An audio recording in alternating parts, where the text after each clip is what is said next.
Pero antes un saludo, señor vicepresidente, ¿cómo está? Buenos días, bienvenido a los micrófonos de la radio.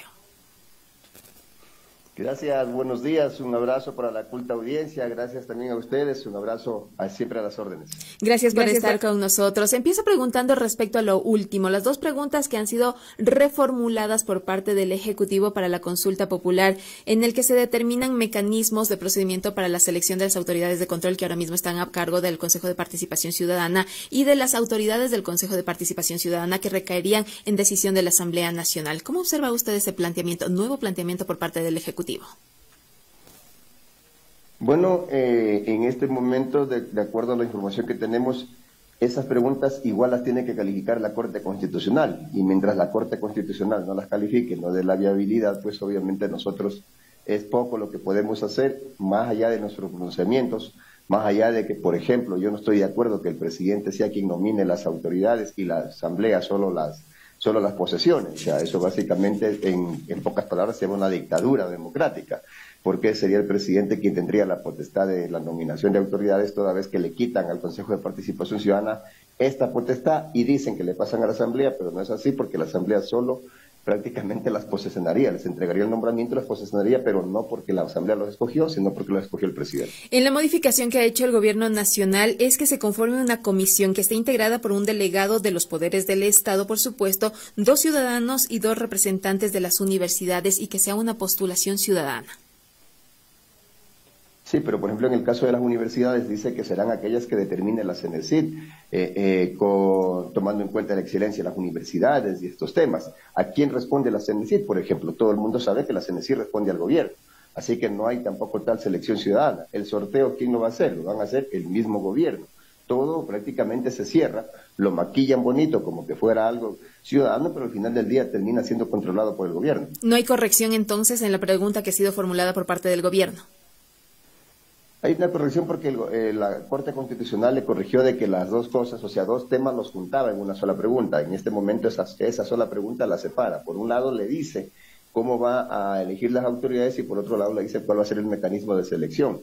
Entonces, lo que ha hecho el gobierno simplemente es dividir la pregunta en 2 partes. ¿Se debería hacer una corrección para que sea efectivamente la Asamblea Nacional la que designe a través de otros mecanismos tanto a las autoridades del Consejo de Participación Ciudadana como a las autoridades de control? Mire, yo voy mucho más allá de eso. El Ecuador ya tuvo la amarga historia de que la Asamblea designaba autoridades y eran autoridades pésimas, eran autoridades que no servían. Hemos pasado por la designación de un Consejo de Participación Ciudadana al que le apostamos, al que se supone viene justamente de la participación ciudadana. Personalmente no estoy de acuerdo que sea la Asamblea la que nomine autoridades ni el Ejecutivo. Los políticos deberíamos estar lo más alejado posible de la nominación de autoridades, porque siempre va a haber la tentación de nombrar a algún amigo, algún compadre, alguien que mañana cuando salgamos de nuestras funciones nos favorezca, nos proteja o como usted le quiera llamar. Mire usted hoy en día los contralores, los fiscales, ¿de qué están acusados? De haber protegido a los gobiernos de turno, de haber protegido a uno que otro político, o de, a su vez, estas autoridades, como el contralor, como el fiscal, haber perseguido a los enemigos políticos del gobierno de turno. Entonces, yo creo que la única forma de corregir eso es alejando de las manos de políticos la nominación de autoridades. Yo podría ser quizás el que más apoya que se nombren en asamblea, soy asambleísta, pero me parece que en una responsabilidad con el país no puedo aceptar eso, no estoy de acuerdo con eso. Lo que deberíamos apostarles a mejorar el Consejo de Participación Ciudadana, quizás que ya no sea nombrado en elección popular, quizás de que el Consejo de Participación Ciudadana sea electo, por ejemplo, como se elige el CES. Hay un mecanismo muy interesante de selección del CES que no permite que sea cooptado por ningún político.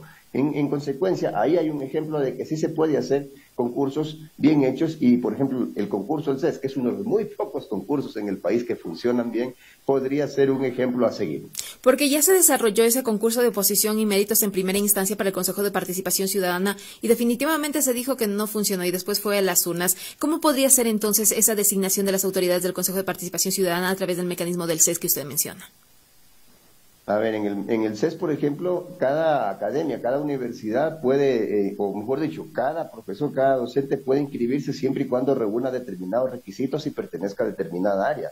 Lo primero que le piden ahí es que sea PhD.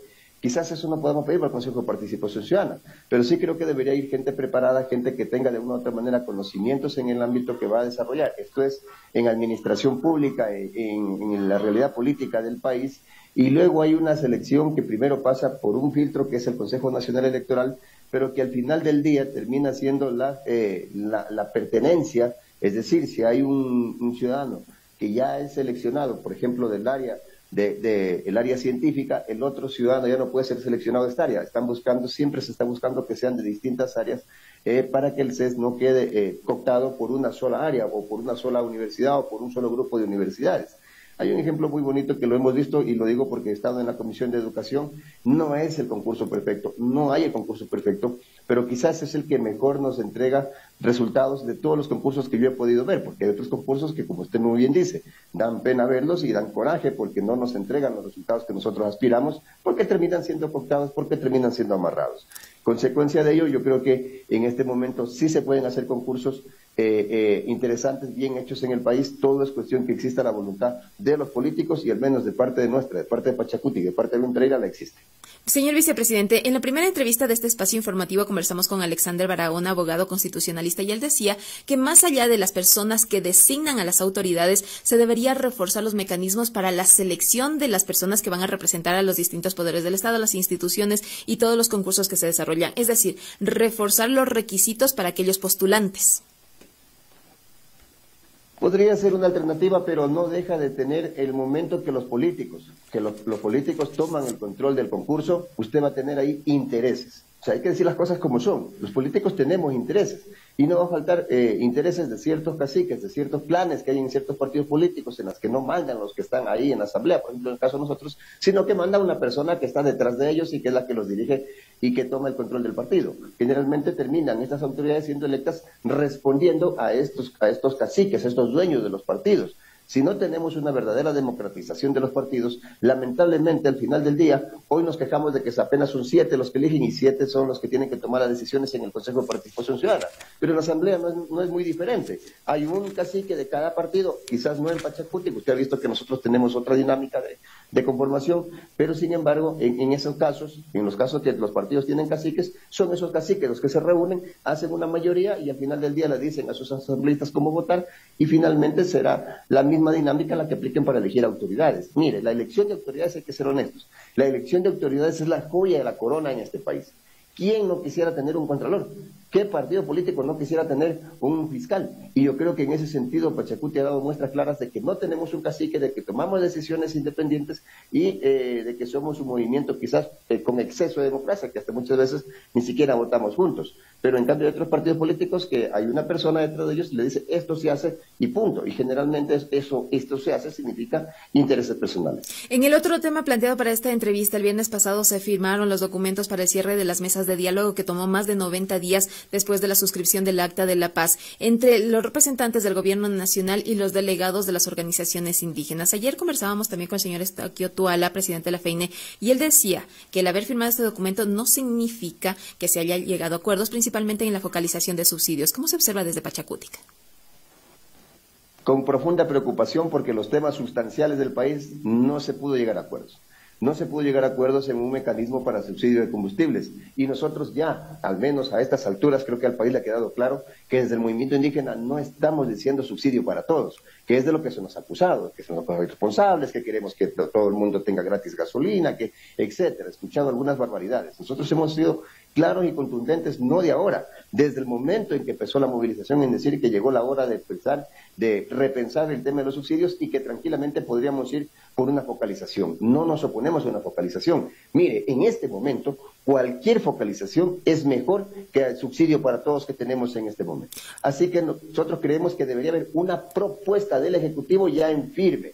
Han habido algunas sobre la mesa, al menos en el tema de subsidios, han habido algunas sobre la mesa, pero también se quedan otros temas sustanciales. Se quedan temas sustanciales como el tema, por ejemplo, de la minería. ¿El gobierno qué dice? Nosotros vamos por la seguridad jurídica para la minería, es decir, vamos a seguir en una arremetida extractivista. Nosotros hemos dicho, a ver, un momentito, no hay problema, porque eso también se nos acusa, que somos antimineros. No, nosotros lo que hemos dicho, si no contamina el agua, si por último llega una montaña y la tiene que tumbar los árboles, tiene que tumbar las montañas, la tiene que deforestar, lo mínimo que pedimos es que cuando termine la mina en ese sector, la deje tal cual, pero eso no sucede a día de hoy y nosotros ahí tenemos una confrontación con el gobierno porque mientras él habla de seguridad jurídica, nosotros hablamos de protección a la Pachamama. Señor vicepresidente, justamente justamente dentro de estas mesas se hablaba acerca de lo que le corresponderá a la Asamblea Nacional en el trámite de reformas de algunas leyes. ¿Ahí no se puede trabajar para acercarse más a lo que se ha solicitado por parte de las organizaciones indígenas? Mire, el tema de que llegue a la Asamblea Nacional también me preocupa un poco.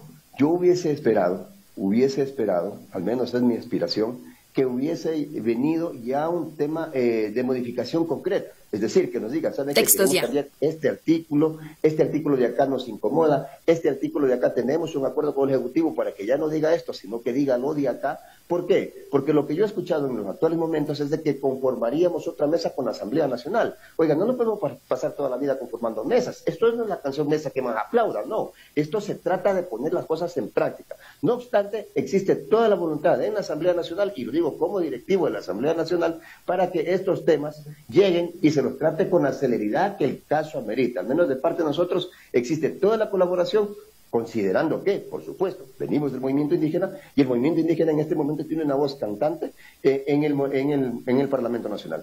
En el tema de la focalización del subsidio de combustibles, al menos se dio a entender así que se llegó a este acuerdo cuando se trató que no se entregaría el subsidio a aquellos vehículos de mayor cilindraje. Estamos hablando de más de 2.000 centímetros cúbicos. ¿Esto no es un acuerdo?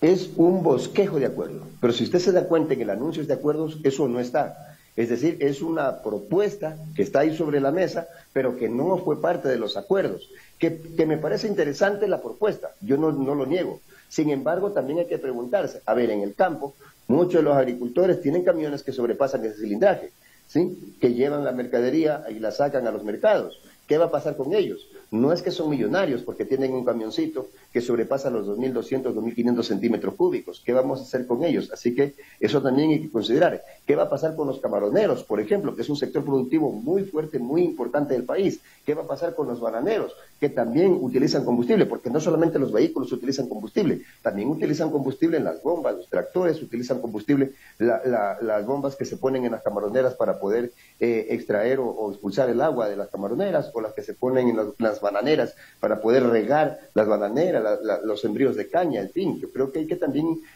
ampliar la propuesta, porque nos podríamos, al final del día, terminar afectando a sectores productivos muy sensibles y que a tiempo presente producen miles de millones de dólares a la economía ecuatoriana, como el caso del camarón y el banano, por ejemplo. ¿Hay espacio para ampliar esta propuesta una vez que ya se cerraron estas mesas?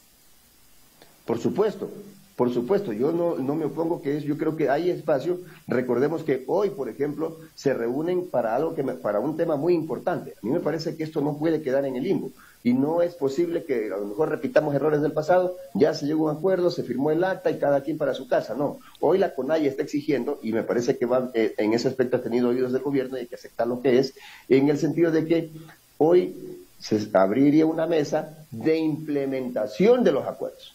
Es decir, tiene que haber una hoja de ruta, un cronograma, fechas en las que se diga, ¿sabe que en tal fecha vamos a cumplir con este acuerdo? En tal fecha vamos a ir a la asamblea y vamos a tener tantos días para ponernos de acuerdo y tener las leyes. En tal fecha vamos a ir por la focalización de los subsidios y que finalmente logramos tener un acuerdo en estos días. Es decir, necesitamos fechas. Caso contrario, promesas, discúlpenme, las promesas se las llevo bien. Son ya las 8 de la mañana con 20 minutos. Queremos agradecer por esta información al segundo vicepresidente de la Asamblea Nacional, el legislador Darwin Pereira, respecto a lo que ha sido planteado por el Ejecutivo en esta reformulación de 2 preguntas para el Consejo de Participación Ciudadana que están en análisis de la Corte Constitucional. Dijo que no está de acuerdo que esta potestad, la designación de autoridades, regrese a la Asamblea Nacional, al Poder Legislativo, y también ha mostrado su preocupación respecto al cierre de las mesas porque dijo no se han topado los temas medulares. Asambleísta, muchísimas gracias, que tenga un excelente día. Buenos días, muy amable, gracias, un abrazo.